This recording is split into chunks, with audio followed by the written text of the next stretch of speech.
Right, what's going on, y'all? It's boy Young Lee Jr.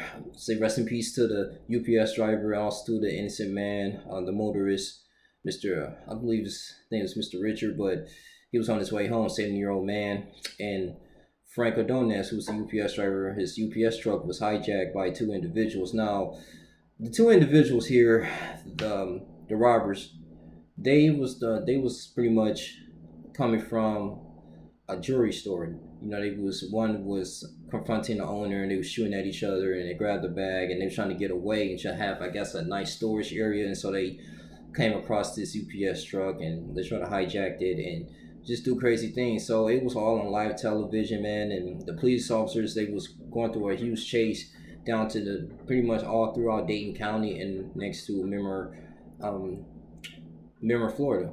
And it's really sad because they lost their lives. The Frank Ordonez was the UPS driver. He lost his life due to the crossfire and the police officer. Now, you have Roy Ordonez who started a GoFundMe page. He want to raise $100,000 to actually give an awareness of trigger happy police officers. Now, the only way the police department and the sheriff deputy department wings would be sued and to be accountable for their actions is if they violate any type of policy and how they're supposed to utilize deadly force. Now, this goes into a gray area. When you're in high pursuit of an individual that's robbing people, that's known as very violent, you want to protect other people. You don't want the robbers to get an opportunity to hurt any other people. So I kind of understand their mentality. You want to go ahead and neutralize and eliminate the threat as much as possible. But according to the sheriffs and different sergeants in Florida, they was like, well, the only way you engage into an enemy in a high pursuit of chase like that is if you eventually you have a clear shot. You know that for a fact, because you have to be very accurate, man, when you're going through a busy intersection and you shooting at the individual, because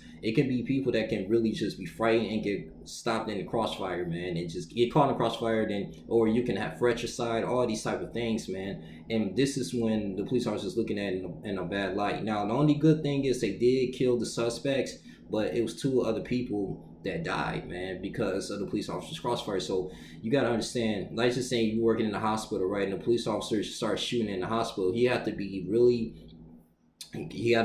accurate on that part, and he has to have a strong case. If it's the person shooting at you inside the hospital and all these things, you got to be accountable for where your weapon is going, where the bullets are going, how many people was around. Same thing with utilizing pepper spray and all these type of things, these deadly weapons. You have to be careful. And I just think that maybe the police department used poor judgment in that situation. But the mayor, he spoke out on this, man, and he said that he's very sorry about that. I understand that the victim of the UPS driver is extremely upset. You say the police are supposed to supposed to serve and protect, not to kill, and they started losing their trust, man, at the end of the day. So it's a 27-year-old man. You just never know when it's your last day. Say rest in peace to him, and a 70-year-old man that's just going around about his business on the way home from work. According to University law professor, they have to really go back into their policies. They're going to do an autopsy on all these things and see which police officer or which sergeant or head chief gave him the order to go ahead and start shooting, killing, or start shooting at the UPS driver or whatever, or try to eliminate the people that hijacked them in the high pursuit case. But it's really sad, man, because when you're in that situation, your adrenaline is running, you don't know, you're just following orders. So I mean, we could blame the necessary officers that was on that scene there, but four people died. I mean, two innocent people died. This is a really sad thing.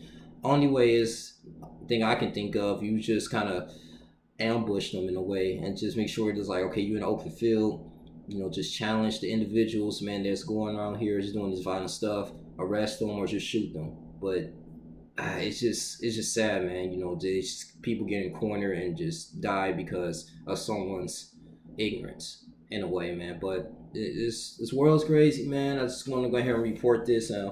Frank Ordonez, I think it's Richard Cranshaw. Mr. Crenshaw, he was an individual that was a motorist, but it's a really sad thing, man. But this happened in Florida a couple days ago. You guys can probably watch this or just hear about this. According to the Washington Post, man, woke up a couple days ago about that, man, hearing that on the news on Reuters.com. I was like, oh man, this is really crazy. So, they have to pretty much realize their use of deadly force. It's the protection of others and inherently dangerous property. What are the really policies that goes on for them to actually engage into shooting and utilizing deadly force when doing a high police chase in a busy intersection? So you guys tell me what you guys think, man. So it's crazy. Just want to hear and report this sad thing. Keep your eyes open, prayer up, let's keep moving. Just that's all I can say, man. But yeah, you guys continue to like, comment, subscribe. I'm out. Deuces.